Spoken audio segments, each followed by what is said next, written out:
Yeah, so considering Mission Impossible 7 is finally out, I thought it'd be appropriate to, pay honor to that and, also acknowledge that Tom Cruise just has a never-ending quest to make insurance companies approve his ridiculous stunts, even though he's an extremely expensive, famous movie star.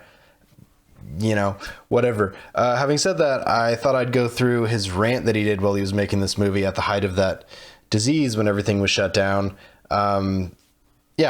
Set stuff. So this is another one of those filmmaker reacts to set stuff.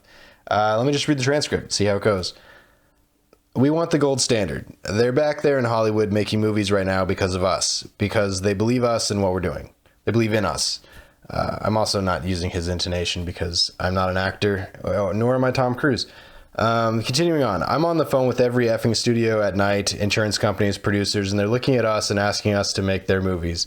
We are creating thousands of jobs, you mother effers. I don't ever want to see it again, ever. And if you don't do it, you're fired. And if I see you do it again, you're effing done. I almost said it that time.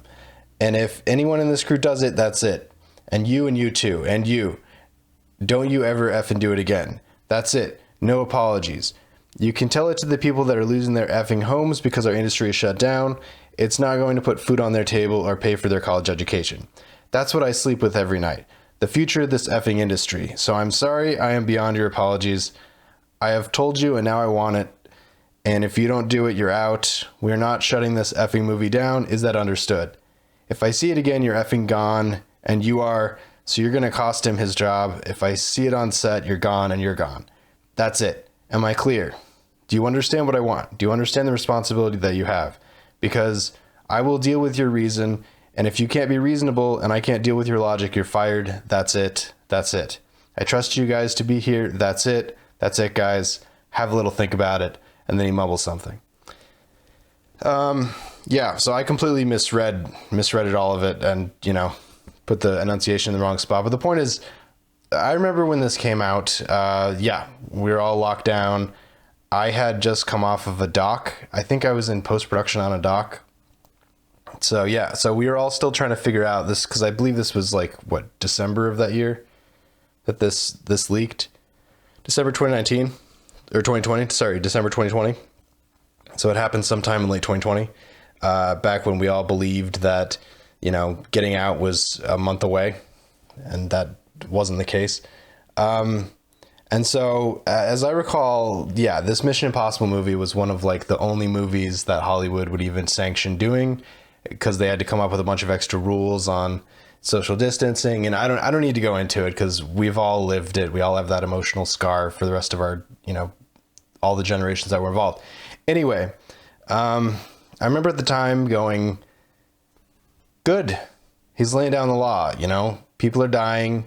He's trying to do a job that is inherently close contact and not try to get everybody, murder, death, killed because of the thing that was going on.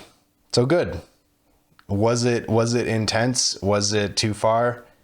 Who's to say? I talk about it all the time. The set hours are long. The set hours are stressful. A lot of money involved. People like Tom Cruise are A-listers and have an additional group of pressures that are put on them. So yes, it's a very intense place to be. Squabbles, beefs happen. You try to keep it professional. You try to keep it legit. If anybody's going to have some sort of rant like this, it's probably going to be the talent, because they're using, even if you don't account for the Tom Cruise of it all, they're having to use their brain and their body and their face and their emotions to deliver their performance. And that's a different kind of work than something like, I always talk to a grip who's just carrying around equipment and building stuff. It's a day, if the grip has a bad day, it might not cost the production everything. If the talent has a bad day, you might not get any good footage that day. There's a huge difference in sort of stakes, unfortunately, because of how things work. So at the time I was like, good for him. I feel like he overcooked the intensity a little bit, but I'd rather him err on the side of too intense in order to make sure people got it. Whereas if he wasn't intense enough, people were still slacking off, which was his whole point. So I was into it. It's been a couple years since that happened. And now that I'm reading it again, I have my take is similar.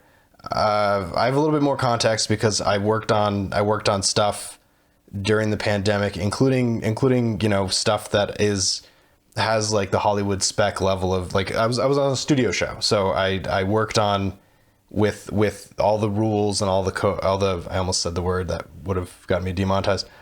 The problem, the disease that caused this, all the rules that were involved in that. There were new departments that showed up that were sort of part of the safety department, health and safety, that were around. And so, yeah, I spent half a season that I was on a show wearing a mask 12 hours a day, 10 to 12 hours a day, even when we were outside until a certain point. So, I mean, we were used to it. We got used to it. It was a steep learning curve. And people that were not always on set would come to set and see everybody masked up and getting their temperature taken or getting the nose swab. We had to do, depending on situations, either the nose swab every day because we had on-site nurses, or, a nose swab every 3 days. But we had scares. We had people get removed from set. We had a director in the middle of the shooting day get removed from set for testing positive, and they had to shut down the set. Fortunately, we were able to come back, I think the next day, maybe that was a Friday, so it may have been the Monday, and they just got rid of the director because, again, they were just going to keep testing us. And so, fortunately, yeah, the director got walked, and then everybody else, tested again for like the next 2 weeks, and we didn't have another positive case. So there were workflows that were being sort of developed. When Tom Cruise was doing this was all the prototype, and he really understood that. Clearly, he understood that the Mission Impossible set was the prototype of how to work in this environment if you were going to work at all, because, basically the given wisdom up until this movie was it can't be done. People are too close together. This infection is too infectious. It can't be done. And so this was the prototype. Yeah. So it was also in Europe, and Europe had different rules than something like the US, because the US had a different way of neither here nor there. So he flips out on set and rants for 2 minutes and basically says, if you break any of the rules, I'm saying you're gone. And, he's an executive producer on this movie. He's also an A-list movie star. He has that authority. And if you've upset him that much, that's the rule. That, like, it's kind of redundant that he says it, because that's the rule, even if we're not in a situation where they're messing around in a moment where infection is so dangerous. You upset the talent can ask whoever it is to walk you, and depending on who they are, certainly if they're Tom Cruise, they can walk you, and that's it. So, I don't disagree with him. His tone was kind of crazy, and he went into a weird corner, which is to say, I'm doing this for us. I'm doing this, to make sure that crew members have jobs because they're losing houses right now. That's a really nuanced, thing to say. And I don't necessarily think he said it the right way, because he's right, but he's also wrong. He's an A-list actor. He has green light ability. He very much is one of those few people in the world who a movie can get made based on him. And he understands that. Bruce Willis was like this a while back too. Less so now. So but also to say that comes off a little bit pompous, but he's not wrong. Like, the only reason they're even trying this movie at this time, the way they're doing it, is because of him, because at the end of the day, the buck stops at him for a bunch of reasons, mostly because he's one of the few A-list talents left in the world, and he really loves making movies. That's kind of what it comes down to. Whatever your opinion of him is, that's really what it is. And so he understood that. Now, the idea that he's like, if you look at it sort of the way I looked at it when I just listened to it the other day, he's basically saying this movie is going to pay crew bills, which is going to help everybody, which is true, but also the monetary payment between the lowest person making money on set and him is, there's crazy inequity there. And so he stands to also gain a lot more. So there is that aspect of it. But I'd say, just for the sake of, this Mission Impossible set was the prototype for how to work during the disease, he's not wrong. I don't necessarily think it was altruistic, and I think that was made evidence by the fact that he threw a fit a couple weeks ago when he realized that now that this movie's coming out, it's not going to be in IMAX very long because Oppenheimer is coming out, and I think also Barbie. And so he was basically assured that he was going to get this many days of IMAX playings, and now that's not possible, and that makes him mad. And on one hand, yes, you can argue that that's a filmmaker who loves films, wants their films to be presented in the format that best presents them. And in this kind of movie, IMAX is definitely the way to do it. But also, brass tacks, IMAX tickets sell higher than regular tickets. And so he stands to make, I don't know how much, but not a zero amount of dollars more for it to be in IMAX longer than a regular movie theater. So is it a completely altruistic, non-self-serving choice for him to be upset about his movie not being in IMAX as long as it could be? No. So I don't know. I guess if in the context of if I were on this set, which I would not have been because I just don't work in this kind of realm, especially with these kind of level of people, would I have been upset and or walked off set if he did this? Honestly, no. I probably would have felt safer after he had done it because he had addressed the bad behavior that was putting everybody at risk. And again, at the end of the day, if he gets sick, everything goes away. So he's right. Like the fact that they were dilly-dallying, I don't want to get into specifics because I don't really remember the specifics, but they were dilly-dallying in a time when you can't dilly-dally because of the infection. He addressed it pretty intensely. If I was crew on set, I would have been like, he's looking out for us. It does kind of seem like he's also looking out for himself in a really Tom Cruise way, which in a normal circumstance would be kind of grating. But he's looking out for us because he's right. If this goes away, the movie goes away, but also this will have effects for all the other movies because Hollywood is using this as the prototype on how to do this. It's not a perfect system. It's an evolving system. In context, again, I worked a year later on a show that had to have these kind of rules, and it was tough, but you got used to it. It wasn't as hard as it could have been. And once everybody sort of figured out the workflow, especially the policies, it works. The kind of people that walked, I heard he threw another fit a couple weeks later on the Mission Impossible set, and I wouldn't even call this throwing a fit, but he shouted, and 5 people quit. I don't read into that. Again, my whole thing is, if you feel uncomfortable, if you feel like stuff's not going the right way and you don't have the power to change it because you're not a producer or you're not somebody who's in charge, like a Tom Cruise, for example, you're not going to be able to change anything. Your complaint will probably at best go unheard. At worst, I wouldn't say retaliation because that implies all sets are like private companies where they're trying to screw you, and they're not typically.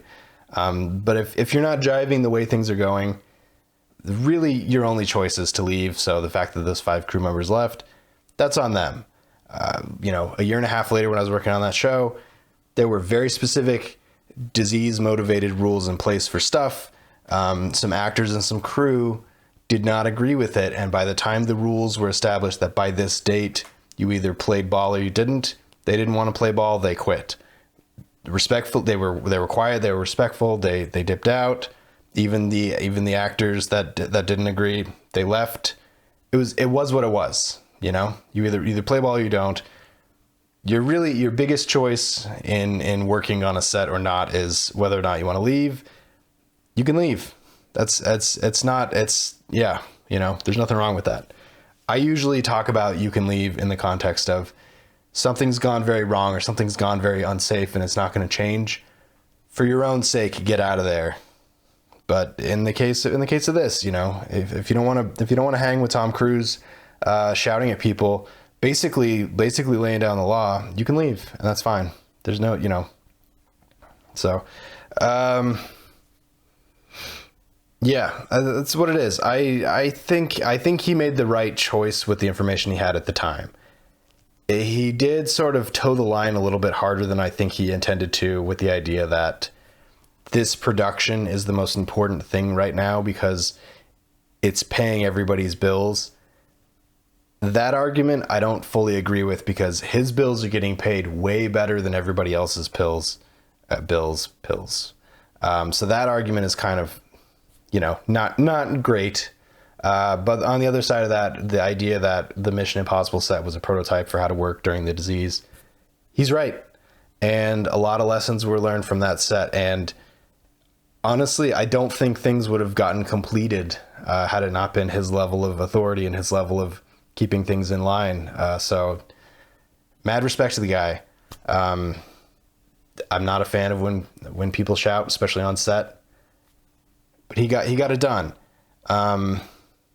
I can't shirk the idea that, it was pretty self-serving, and it was also a Tom Cruise version of it, which is a lot of things. But at the end of the day,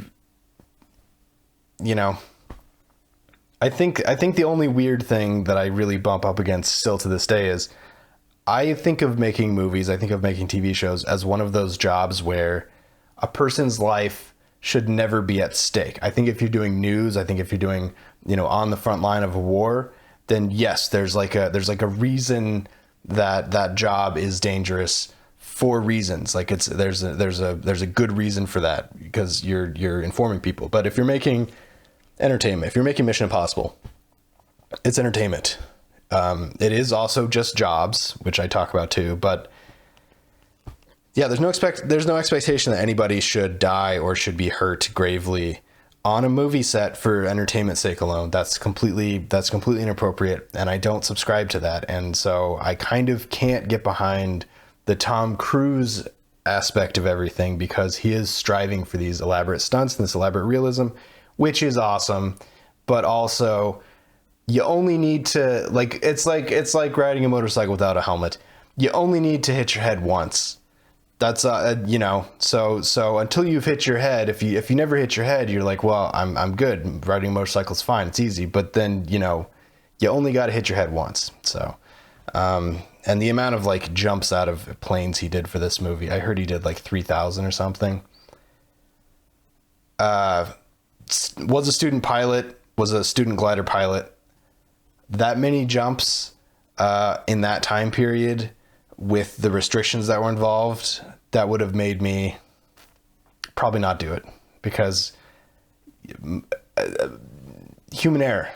So anyway, yeah, good for him for laying down the law. Yeah, this production really was a prototype for how to work in the disease, and it was never perfect. And honestly, the only real solution to work in the disease was have the disease go away and go back to regular work, which is more or less what has happened now.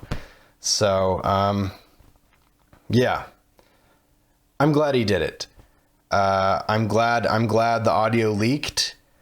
I think mostly society's reaction to it was appropriate, which was that he was looking out for people, which I wish there were more people like him doing that more often. That's what I want.